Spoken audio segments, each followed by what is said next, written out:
नमस्कार, मैं हूं मनोज मानस। उत्तर प्रदेश की खबरों में आपका स्वागत है। खबरों का रुख करेंगे उससे पहले देख लेते हैं इस वक्त की अहम सुर्खियां। सीएम योगी बोले, यूपी अब उत्सव का प्रदेश, गोलियां चलाने वालों की हमने तोड़ दी कमर। गीडा स्थापना दिवस कार्यक्रम को कर रहे थे संबोधित। जल शक्ति मंत्री का अखिलेश पर पलटवार, मीडिया से स्वतंत्र देव सिंह ने की बातचीत। बोले, घुसपैठियों और फर्जी वोटरों को बचाना चाहते हैं सपा अध्यक्ष। उन्नाव में महिला दरोगा के बिगड़े बोल, बुजुर्ग महिला से कहा, इतने जूते लगाऊंगी कि अपनी शक्ल भूल जाओगी। पीड़िता को करनी थी नोटिस तामील। बिजली बिल पर मिलेगी 25% छूट, 100% माफ होगा ब्याज। 1 दिसंबर से होगा योजना की शुरुआत। सपा अध्यक्ष ने भरा एसआईआर फॉर्म, अखिलेश यादव की तस्वीर आई सामने। जारी प्रक्रिया को लेकर सत्तारूढ़ दल पर लगातार हमलावर हुए सपा प्रमुख। एसआईआर पर शिवपाल यादव बोले, 1 महीने में एसआईआर पूरा नहीं हो सकता। ग्रामीण अंचल में तो कुछ लोगों को पता भी नहीं। आप देख रहे हैं के न्यूज, खबरों का सारथी। और अब खबरें विस्तार से। कानपुर में प्रदूषण, धूल और मौसम के तापमान में उतार चढ़ाव से त्वचा रोगों से पीड़ित मरीजों की संख्या में वृद्धि हुई है। दिन में धूप और सुबह शाम ठंड में लापरवाही बरतने से स्किन इन्फेक्शन वाले मरीजों की संख्या बढ़ना शुरू हो गई है।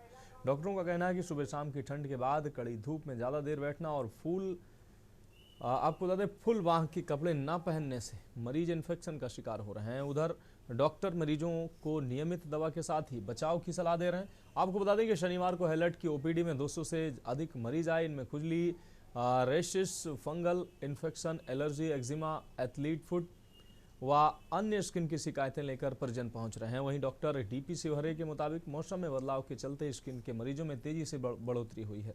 तापमान में गिरावट होने से त्वचा के मरीजों की परेशानी बढ़नी शुरू हो गई है।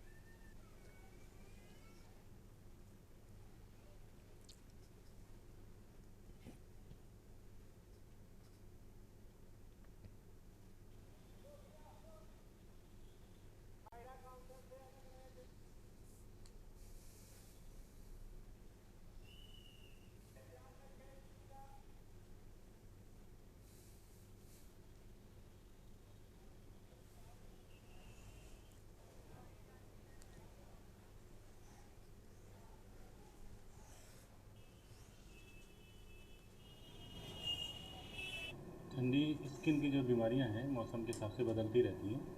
तो ठंडी में जो बीमारियां हैं, जो जैसे कि त्वचा में सबसे ज़्यादा सूखापन आता है, तो उस तरह की बीमारियां बढ़ जाती हैं। तो सोरियासिस हुआ, बहुत सी एक्जिमा हैं वो बढ़ने लगते हैं। हमारे सर में डैंड्रफ बढ़ने लगता है, हेयर फॉल बढ़ने लगता है। उसकी वजह से एक्ने मुहासे निकलने शुरू हो जाते हैं। कुछ ऐसी बीमारी जो इन्फेक्शन है, स्पेशली जो स्केबीज होती है, छोटा सा स्किन में कीड़ा रहता है, हाइजीन अच्छा ना होने की वजह से वो भी एक फैमिली मेम्बर को होता है तो घर में दूसरों को भी शुरू हो जाता है। तो इस तरह की बीमारियां बढ़ने शुरू हो जाती हैं। तो मोस्टली जो ड्राइनेस की समस्या बढ़ने लगती है, हेयर फॉल की बढ़ने लगती है, एक सोरियासिस बीमारी होती है। बढ़ेंगे अगली खबर की ओर। लखनऊ में मुख्यमंत्री योगी आदित्यनाथ के निर्देश पर माफिया और आपराधिक तत्वों के खिलाफ जारी कार्रवाई के तहत चिन्हित पुलिस ने बड़ी सफलता हासिल की है। पुलिस ने साथिर अपराधी कुलदीप सिंह की अर्जित की गई भूमि और मकान कुर्क कर दिया है। इस कड़ी में कार्रवाई के दौरान भारी संख्या में चिन्हित पुलिस बल मौजूद रहा और सुनिश्चित किया कि कार्रवाई सुरक्षित एवं प्रभावी तरीके से पूरी हो। पुलिस का कहना है कि मुख्यमंत्री के निर्देश के तहत ऐसे अपराधियों के खिलाफ निरंतर कार्रवाई जारी रहेगी।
बढ़ेंगे अगली खबर की ओर। कासगंज में बीते दिनों पूर्व भूमि पर अवैध कब्जे को लेकर हुई 2 पक्षों में फायरिंग व मारपीट करने के मामले में एक पक्ष द्वारा कराई एफआईआर के विरोध में दूसरे पक्ष के लोगों व गांव के ग्रामीणों ने जिलाधिकारी कार्यालय पर प्रदर्शन किया। ग्रामीणों के प्रदर्शन में समाजवादी पार्टी के जिलाध्यक्ष भी शामिल हुए। इस दौरान ग्रामीणों ने जिलाधिकारी को संबोधित एक ज्ञापन अपर जिलाधिकारी को दिया है। ग्रामीणों ने आरोप लगाया कि गांव के लोगों ने उनकी भूमि पर जबरन कब्जा कर लिया। लोगों से जब अपनी भूमि खाली करने को कहा तो वे झगड़े पर उतारू हो गए और उन्हें जान से मारने की धमकी दी। ग्रामीणों ने जिलाधिकारी से राजस्व निरीक्षक और सिकंदरपुर वेस्ट थाना अध्यक्ष को मौके पर भेजकर उनकी भूमि को अवैध कब्जे से मुक्त कराए जाने की मांग की।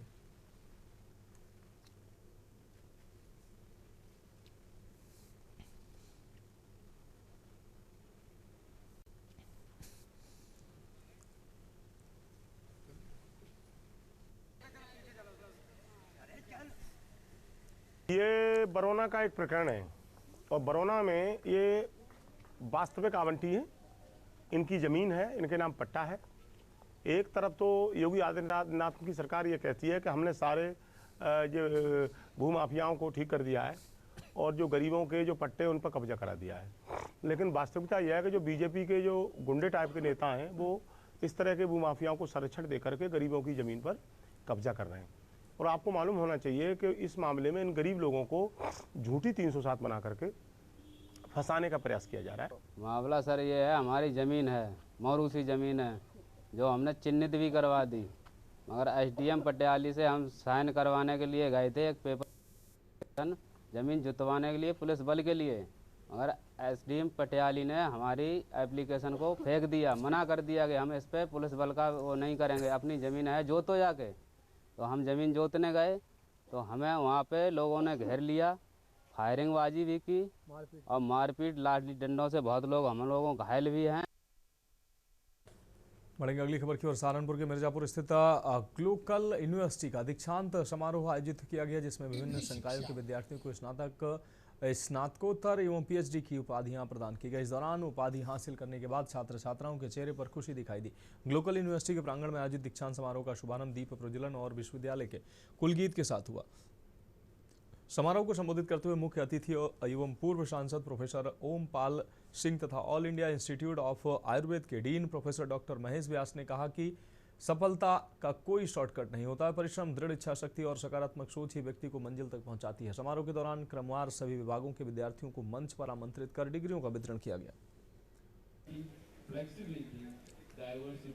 इसके संबंध में मैं यही कहना चाहूँगी कि मुझे बहुत प्राउड फील हो रहा है और ये बहुत ही प्रेस्टिजियस मोमेंट है हम सभी के लिए, सारे फैकल्टी मेंबर्स के लिए, सारे सीनियर अथॉरिटी के लिए, कार्य परिषद के मेंबर्स के लिए, एकेडमिक काउंसिल के मेंबर्स के लिए, हमारे सभी स्टूडेंट के लिए। बिकॉज यहाँ पे Glocal University we basically focus on a holistic development of the student. Sir, इस बार दूसरा दीक्षांत समारोह मनाया जा रहा है यहाँ पे, किस तरह का यहाँ पे प्रोग्राम रहा है, वो क्या कहना चाहिए? Sir, this is our second convocation which we are conducting, and nearly more than 1,000 students has been graduated today. So, being the Vice Chancellor of this university, it's a proud moment to us because convocation is known to be the most important function in the history of our head of a university. So, we can proudly say the scholars who have been graduated today, they will serve the society with 100% knowledge and. जी, professor Mahesh Vyas Akhil Bharatiya Ayurveda संस्थान नई दिल्ली में है, वहाँ पर dean PhD के रूप में कार्यरत। आज यहाँ पे दीक्षांत समारोह यहाँ पे था, तो क्या कहना चाहेंगे, क्या संदेश देना चाहेंगे आप? जी, आज जो ग्लोकल विश्वविद्यालय के द्वारा दीक्षांत समारोह का आयोजन किया गया, इसमें विशिष्ट अतिथि के रूप में मुझे आने का सौभाग्य मिला। मैं विश्वविद्यालय की पूरी टीम को हार्दिक बधाई देता हूँ। उन्होंने बहुत ही अच्छा कार्यक्रम का आयोजन किया। और इस देश में सन 73 से निडर के नाम से मुझे जानते हैं और सब जगह वही हो गया ओम पाल। किस तरह के कार्यक्रम आया? ये कार्यक्रम जो दीक्षांत समारोह है इनका, मुझे शायद मालूम पड़ा कि दूसरा या तीसरा इसमें मुझे बुलाया गया और मैं अपने को सौभाग्यशाली समझता हूँ कि एक इतने अच्छे कार्यक्रम में, इतने अच्छे विश्वविद्यालय में मैं बुलाया गया। अब बढ़ेंगे अगली खबर की ओर। कानपुर शहर के बजरिया थाना क्षेत्र के अंतर्गत बकरमंडी स्थित रशीद मार्केट में शनिवार को अपार्टमेंट्स के एक गोदाम में शॉर्ट सर्किट के कारण आग लग गई। आग इतनी तेजी से फैली कि इलाके में अफरा तफरी का माहौल बन गया। आग लगने की सूचना मिलते ही बजरिया थाना पुलिस ने त्वरित कार्रवाई करते हुए फायर ब्रिगेड को जानकारी दी। लाटूस रोड के एफएसओ कैलाश चंद्र और कर्नलगंज फायर अधिकारी एफएसओ प्रदीप शर्मा अपनी टीमों के साथ 2 दमकल वाहनों को लेकर मौके पर पहुंचे। दमकल कर्मियों ने तुरंत रेस्क्यू ऑपरेशन शुरू किया और इमारत की दूसरी मंजिल पर फंसे एक व्यक्ति को सुरक्षित बाहर निकाला। फंसे हुए व्यक्ति की पहचान मोहम्मद रशीद के रूप में हुई है। पुलिस और फायर ब्रिगेड की टीम ने कड़े मशक्कत के बाद आग पर काबू पाया।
बढ़ेंगे अगली खबर की ओर। बुलंदशहर जिले के चोला थाना क्षेत्र अंतर्गत गांव खानपुर में हुई हर्ष फायरिंग की घटना में आखिरकार पुलिस को सफलता मिली है। इस घटना में भाजपा के कार्यकर्ता की जान चली गई। यह घटना उस समय हुई थी जब भाजपा के पूर्व जिला मंत्री सुग्रीव सोलंकी द्वारा की गई हर्ष फायरिंग के दौरान चली गोली से धर्मेंद्र भाटी नामक भाजपा कार्यकर्ता की मौत हो गई थी। मामले की गंभीरता को देखते हुए चोला पुलिस ने आरोपी सुग्रीव सोलंकी को गिरफ्तार कर लिया। पुलिस ने आरोपी भाजपा नेता के पास से वारदात में इस्तेमाल की गई पिस्टल भी बरामद कर ली।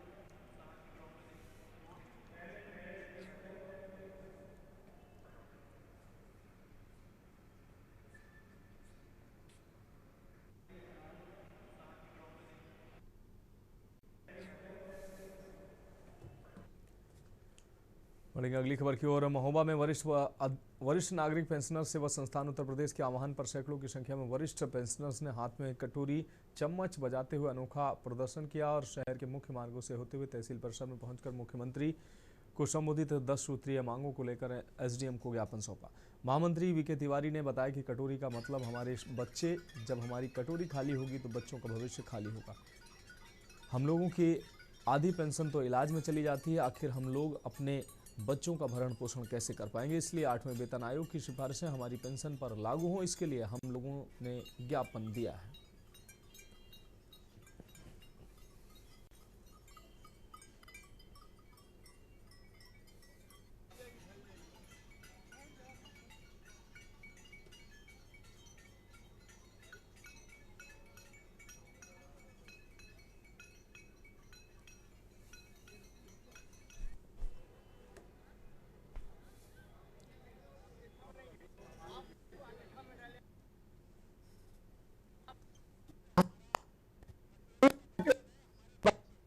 हमारा भविष्य जब खाली होगा तो इस बात को हमने सरकार को बताया कि हमारे बच्चे, अगर कटोरी हमारी भरी है तो हमारे बच्चों का भविष्य भी सुरक्षित रहेगा। 8वें वेतन आयोग में सरकार ने जो पेंशन कर दिया है उससे हमारी कटोरी खाली हो गई, हमारा भविष्य बर्बाद हो गया। आज हम लोग इस उम्र में हैं कि चिकित्सा के लिए हमारा एक एक पेंशनर का आधी पेंशन कोष में चली जाती है चिकित्सा में। आखिर हम लोग अपना भरण पोषण परिवार का कैसे करेंगे, उसको लेकर 8वें वेतन आयोग की सिफारिशें हमारे पेंशन पर लागू हो, इसके लिए आज हम लोगों ने ये ज्ञापन दिया है और हमारी जो स्थानीय समस्याएं हैं उसको लेकर ज्ञापन दिया है। क्योंकि यहाँ के जिला प्रशासन, यहाँ के अधिकारी वरिष्ठ नागरिकों के साथ उपेक्षापूर्ण रवैया अपनाए हुए हैं, सम्मानहीनता कायम किए हुए हैं। बढ़ेंगे अगली खबर की ओर। पूर्वांचल के लोगों को सुलभ और गुणवत्तापूर्ण स्वास्थ्य सेवाएं उपलब्ध कराने के उद्देश्य से राजेश सिंह दयाल फाउंडेशन ने व्यापक स्वास्थ्य अभियान की घोषणा की है। इस संबंध में मीडिया से सिविल लाइंस स्थित एक रेस्तरां में आयोजित प्रेस कॉन्फ्रेंस में फाउंडेशन के चेयरमैन राजेश सिंह दयाल ने बताया कि संस्था प्रदेश के प्रत्येक जिले में नियमित रूप से निःशुल्क स्वास्थ्य शिविर आयोजित करेगी ताकि समाज के अंतिम व्यक्ति तक चिकित्सा सुविधा पहुँच सके। सर्व समाज के लिए काम अगर ईमानदारी से करते हो तो हमारे यहाँ से पूरी सुविधा मिलेगी आपको, लेकिन किसी के लिए भेदभाव नहीं होना चाहिए। और जो कैंप में मरीज आएंगे, उन कैंप के मरीजों को अस्पताल आने के बाद, गुरु गोरक्षनाथ मेडिकल कॉलेज आने के बाद उनको छूट दिया जाएगा। जो भी टेस्ट है, जांच है, उनको विशेष छूट दी जाएगी और उनको इलाज की अलग से व्यवस्था की जाएगी। तो इस देश के अपने मुखिया, मुख्यमंत्री, ये प्रेस कॉन्फ्रेंस है होने वाली 30 तारीख से, जो मेडिकल कैंप लगातार 4 वर्षों से चल रहा था, बीच में करीब हमको लगता है कि 6 महीने साल भर से रुक गया था, तो उसको दोबारा रूप से चालू करने के लिए प्रेस कॉन्फ्रेंस रखा गया है, जो कि आप गोरखनाथ मेडिकल कॉलेज से जुड़ करके ये मेडिकल कैंप लग रहा है, इसकी जानकारी के लिए आप प्रेस कॉन्फ्रेंस बुलाया गया। आप लगातार जन सेवा में बड़ा कैंप का आयोजन कर रहे हैं, तो क्या मान लिया जाए कि आप भविष्य में राजनीति में भी आ सकते हैं? नहीं, राजनीति में आने का मतलब राजनीति में पद पाना नहीं है। राजनीति में तो मैं शुरू से हूँ। आपसे बताया कि विद्यार्थी परिषद से मैं लखनऊ विश्वविद्यालय से चुनाव लड़ा, युवा मोर्चा का काशी क्षेत्र का प्रभारी मैं 1992 में था। उस समय के सब लोग आज मंत्री हैं, तो लगातार राजनीतिक पार्टी से एक जुड़ा हुआ रहा हूँ और पार्टी में हूँ, पार्टी के साथ काम कर रहा हूँ। आज भी प्रवासी प्रकोष्ठ का प्रदेश संयोजक हूँ भारतीय जनता पार्टी। बढ़ेगा अगली खबर की ओर। रायबरेली जिले के मलिका मऊ, आपको बता दें, मलिक मऊ चौराहे के पास उस समय अफरा तफरी मच गई है जब कोर्ट से बाहर आ रही एक युवती के साथ एक युवक ने छेड़छाड़ और अपहरण का प्रयास किया। यह घटना मिल एरिया थाना क्षेत्र के मलिक मऊ चौराहे के पास हुई। बताया जा रहा है कि पीड़िता आपको बता दें कोर्ट में पेशी के लिए आई थी। कोर्ट से वापस लौटते समय अजय नामक युवक ने उसके साथ छेड़छाड़ की और उसे अगवा करने की कोशिश की। युवती के जोरदार विरोध पर आसपास के लोग उसकी मदद के लिए दौड़े। लोगों को आते देख आरोपी युवक अजय अपनी मोटरसाइकिल मौके पर छोड़कर फरार हो गया। आरोपी युवक ऊंचाहार कोतवाली क्षेत्र के बाबा का पुरवा मजरे टोला गांव का रहने वाला है। ये वही युवक है जिसके खिलाफ पीड़िता ने पूर्व में 20 अगस्त को भी एक मुकदमा दर्ज कराया था। सबसे गंभीर बात यह है कि आरोपी अजय के खिलाफ गैर जमानती वारंट जारी होने के बावजूद वह अभी भी पुलिस की गिरफ्त से दूर चल रहा है। सूचना मिलने पर पुलिस मौके पर पहुंची और आरोपी की बाइक को अपने कब्जे में ले लिया। पुलिस अब फरार आरोपी की तलाश में जुटी है। इसकी आज पेशी लगी हुई थी मुकदमे में। इसका मैं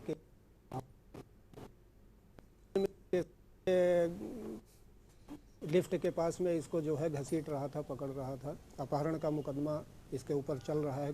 कोर्ट ने NBW गैर जमानती वारंट भी जारी करके रखा हुआ है। गिरफ्त में ऊंचाहार पुलिस भी खोज कर रही है, लेकिन ये गिरफ्त में नहीं आ रहा है। आज क्या हुआ? आज फिर ये माँ बेटी निकली। माँ अभी चौराहे से अपने घर गई, इसके रिलेटिव आते अभी शाम को ले जाते, और यही शिव मंदिर के पास में इसने जो है गाड़ी लगा करके रोक लिया और ज़बरदस्ती लड़की के साथ बदतमीजी करने लगा। बढ़ेंगे अगली खबर की ओर। कन्नौज जिले के छिबरामऊ कोतवाली क्षेत्र से एक दिल दहला देने वाला मामला सामने आया, जहां एक बेवफा प्रेमी ने 7 साल तक साथ रहने और एक बच्चा होने के बावजूद अपनी प्रेमिका को छोड़ दिया और अब वह आगामी 5 दिसंबर को दूसरी शादी करने जा रहा है। न्याय की गुहार लगाते हुए पीड़िता अपनी 7 साल की प्रेम कहानी और उससे हुए बच्चे को लेकर पुलिस अधीक्षक कार्यालय पहुंची।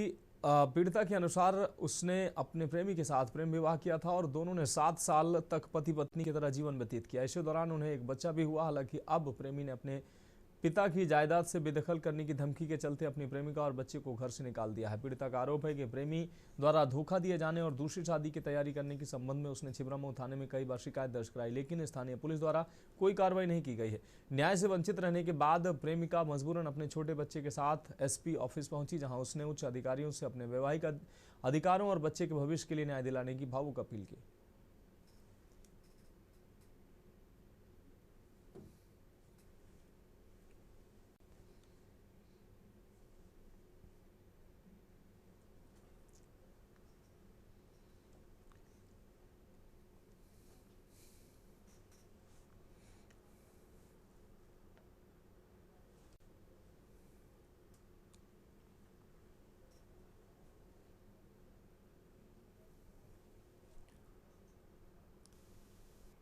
बढ़ेंगे अगली खबर की ओर। सीतापुर में वक्फ बोर्ड की जमीन पर अवैध कब्जे का मामला सामने आया है, जहां एक शख्स ने आरोप लगाया है कि उनकी ग्राम सभा में स्थित वक्फ बोर्ड के नाम दर्ज भूमि पर बाहरी व्यक्तियों द्वारा जबरन जुताई कर कब्जा किया जा रहा है। शख्स के मुताबिक जब उसे रोकने का प्रयास किया तो कथित तौर पर विपक्षियों ने उन्हें जान से मारने की धमकी दी।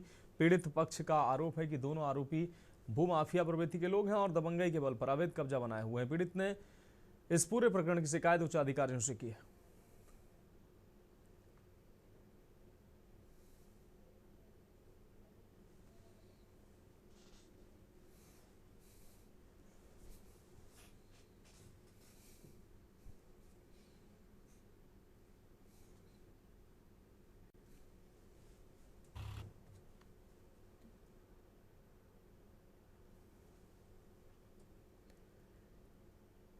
बढ़ेंगे अगली खबर की ओर। उत्तर प्रदेश में एसआईआर फॉर्म भरने की प्रक्रिया चल रही है। प्रशासन रात दिन इस प्रक्रिया को पूरा करने में जुटा हुआ है। जनपद इटावा में भी बहुत तेजी से फॉर्म भरने की प्रक्रिया जारी है। जिलाधिकारी शुभ्रांशु शुक्ल के द्वारा तीनों विधानसभाओं से पहले अपने एसआईआर फॉर्म की प्रक्रिया को कंप्लीट करने वाले 46 बीएलओ को सम्मानित किया। कलेक्ट्रेट के नवीन सभागार में सभी महिला पुरुष 46 बीएलओ को बुलाकर उनको माला पहनाकर शॉल उड़ाकर प्रशस्ति पत्र के साथ सम्मानित किया गया। जनपद में तीनों विधानसभा भरतना, इटावा और जसवंत नगर को जोड़कर 12.5 लाख मतदाता हैं जिनका पुनर्निरीक्षण का कार्य पूरा होना है और इस लक्ष्य को बहुत तेजी से पूरा किया जा रहा है। 60% कार्य लगभग पूरा हो चुका है।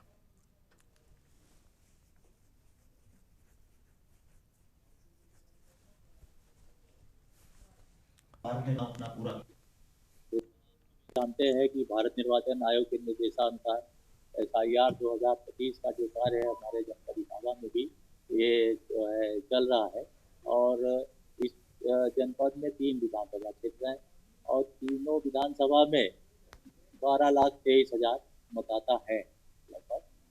अब इन सभी मतदाताओं को उनका गणना प्रपत्र यानी ईएफ उनको बांटना और उनसे 2000 की प्रविष्टियों के बारे में जानकारी करके उनका फॉर्म और उनका जो अद्यतन फोटोग्राफ है उसको इकट्ठा करके और फिर इसके बाद मैंने लोगों को समझाया ये एसआईआर है, इसमें आपका इस वक्त नाम नहीं चढ़ा। अभी जो पहले संध्या 3 में एसआईआर हुआ था जो 22 साल बाद अब हुआ है, आप अपने माता पिता को दूर से घूम रहे हैं, अब उनने फॉर्म सबमिट नहीं किया होगा बल्कि जब भी हुआ होगा एसआईआर 3 में हुआ है जो आप कर रहे हो। अभी आप अगर रह जाते हो तो आगे फिर आपके बच्चे या कोई भी ढूंढेगा तो आपका नाम एसआईआर में नहीं पाया जाएगा, इसलिए आप अपना फॉर्म जरूर सबमिट कर।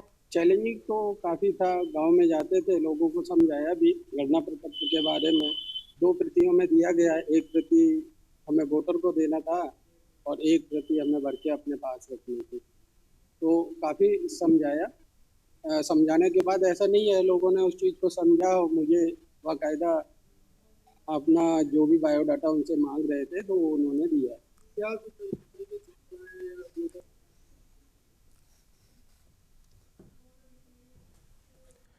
बढ़ेंगे अगली खबर की ओर। खबर कानपुर से है जहां आपको बता दें माननीय अपर नगर मजिस्ट्रेट प्रथम द्वारा 215 किदवई नगर विधानसभा में कार्यरत बीएलओ जिनके द्वारा दिनांक 28 नवंबर 2025 तक एसआईआर से संबंधित कार्य 100% पूर्ण कर लिया गया, उनका माल्यार्पण कर सम्मान किया गया। उन बीएलओ के सहायक निर्वाचन रजिस्ट्रीकरण अधिकारी, खंड शिक्षा अधिकारी शिवराजपुर कानपुर नगर एवं सुपरवाइजर सुधांशु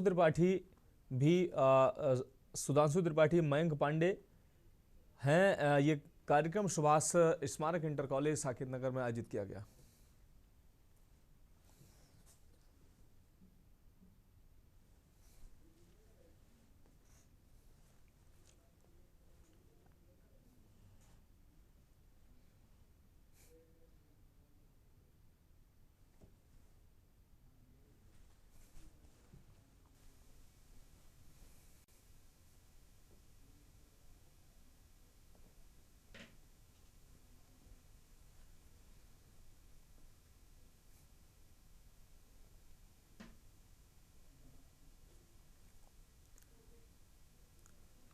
फिलहाल खबरों में अभी के लिए मेरे साथ इतना ही। मुझे दीजिए इजाजत और आप देखते रहिए के न्यूज़ इंडिया।